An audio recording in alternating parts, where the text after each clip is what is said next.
Doctor ortho, अब दर्द भी घुटने टेकेगा। विधायक जी, लगातार चुनाव प्रचार तेजी पर है, लगातार गांव-गांव पहुंच रहे हैं।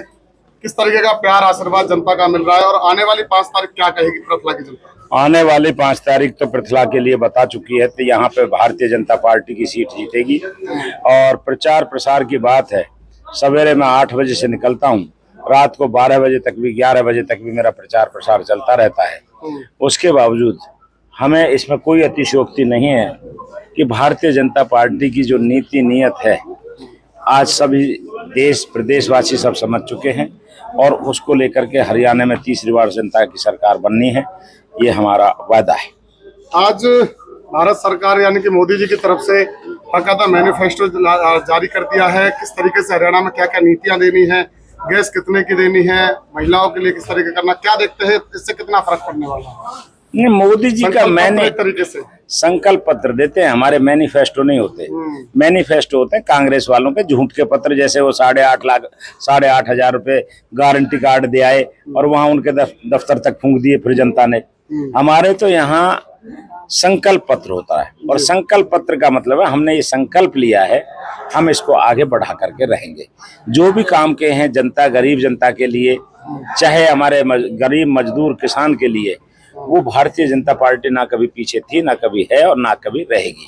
कांग्रेस के प्रत्याशी हैं रघुवीर सिंह तेवतिया जनता के बीच जा रहे हैं, नौकरियों का लालच जो है वो कहीं ना कहीं देने की कोशिश की जा रही है। अपने आप को पंच भी कह रही है, अपने आप को पंच भी कह रहे हैं। पंच तो ग्राम पंचायतों में रहते हैं और उनका लेवल भी ठीक है। विधायक जो बनता है उसका दायित्व ये बनता है कि क्षेत्र का विकास करें। नौकरियां क्या विधायक के हाथ में होती हैं? अब नौकरियां विधायक के हाथ में नहीं। अब सरकार ने पर्ची खर्ची का सिस्टम खत्म कर दिया है और नहीं तो पहले जैसे लोगों ने जेल भुगती है ना, वही आगे के लिए तैयारी भी कर ले। पहले तो जनता उनकी बातों में बहकावे में आने वाली है नहीं, ना उनकी सुनने वाली। उन्होंने झूठ बोल करके जो राजनीति करनी शुरू की, वो अब माहौल खत्म हो चुका है। इलाके में ये कहा जा रहा है कि कांग्रेस की सरकार आ रही है। टीचर शर्मा क्या समझते हैं? सरकार कांग्रेस की सरकार है कहाँ?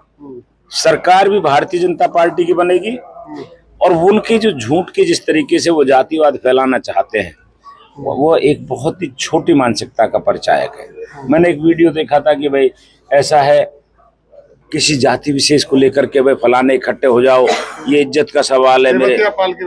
चलो जो भी है, उन्होंने कहा मेरे मुंह से ये अच्छा नहीं लगता। मैं तो हमेशा 36 बरादरी को साथ लेकर के चलता हूँ। आज तेवतिया पाल में क्या बलदेव लावलपुर जी का गांव तेवतिया पाल में नहीं आता? क्या जगदीश तेवतिया जी का गांव जनौली अलाल तेवतिया पाल में नहीं आता? अरे भाई, इनको कब तक बरगलाओगे लोगों को? कितने दिन इस जाति प्रथा पे बात करोगे? अरे क्षेत्र के विकास की बात करो। तुमने कुछ किया है तो वो बताओ, और जो आगे करने का आपका प्लानिंग है वो बताओ, जिससे कि लोगों के भविष्य से खिलवाड़ ना हो सके। टीचर शर्मा क्या बता रहे हैं जनता को आगे की प्लानिंग? मैं उदाहरण के लिए बता रहा हूँ क्योंकि मेरे को भौगोलिक स्थिति ज्यादा पता है। मैं इसी गांव का ले लेता हूँ। मोहला गांव के चाहे सैम की समस्या है, चाहे मोहला गांव की यहाँ से सर्विस रोड बनवानी है बॉम्बे बड़ौदा हाईवे के साथ, चाहे ये हमारे मोहला से हरफली का जो रास्ता है उसमें पुलिया बीच में रह गई थी, हमने दोनों तरफ सड़क बनवा दी थी। मैं एक गांव का ही उदाहरण दे रहा हूं आपको। किस गांव के बारे में मेरे से क्या पूछना चाहते हो? हर चीज का मेरे को भौगोलिक दृष्टि, जियोग्राफिकल नॉलेज है और मैं उस चीज को पूरा करूंगा, ये मेरा विश्वास है। आज के कई दौरे हैं आपके अलग अलग गाँव में, कौन कौन से गाँव में पहुँचने वाले हैं? अभी हम बहुत जगह हो आए हैं, आगे चल के हरफला है, मोहला है, सहराला है, गदपुरी है, ये छपरौला है और ये सब गाँवों में सब में है और 10-12 गांव हैं, उनको सबको हम करेंगे। दैनिक कार्यक्रम आप लगातार कर रहे हैं शर्मा जी, क्या माहौल बनाते हुए चल रहे हैं? नहीं, ये हमारा रूटीन का काम है, ये कोई नई बात नहीं है।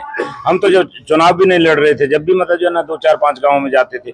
आज हमें ये पूछने की जरूरत नहीं है बड़ी चौपाल पे कहाँ जाना है, दलित वाली चौपाल पे कहाँ जाना है, सुरेंद्र के घर कहाँ जाना है, या इंद्राज के घर कहाँ जाना है, राजू के घर कहाँ जाना है। मैं यहाँ 50 आदमियों का नाम लेकर के बता सकता हूँ, जगदीप पंडित जी के घर कहाँ जाना है, हमें हर एक का पता है। और हम झूठ में ना फंसे, ऐसा भी आप मंच के माध्यम से लोगों से अपील कर रहे हैं? नहीं, झूठ में फंसने के लिए जनता इतनी समझदार हो चुकी है। पहले एक बार देखो, पिछली बार कोई कह रहा था मेरी दिवाली नहीं मनेगी, कोई कह रहा था कि मेरा मतलब आखिरी चुनाव है। अरे भाई, आखिरी चुनाव से कोई ऐसा तो है नहीं कि आखिरी चुनाव के बाद ऊपर कोई सीढ़ी अलग से जाती हो। या फिर दिवाली मनाने वाले बात लोग जो करते हैं, पिछले बना दिया लोगों की तो दिवाली उसने खत्म कर दी। 5 साल में कोई विकास के काम किए हों तो बताए तो सही जनता में आकर के। ऐसा नहीं है, लोग ना भुलावे में आए हैं ना आएंगे। अब की बार उनके सामने ऐसा प्रत्याशी है जो हर घर से उसका नाता है। हर आदमी को मैं जानता हूँ, शक्ल से जानता हूँ, नाम से जानता हूँ, गली से जानता हूँ, मोहल्ले से जानता हूँ, इलाके से जानता हूँ। मेरे को सबका पता है। डॉक्टर ऑर्थो, अब दर्द भी घुटने टेकेगा।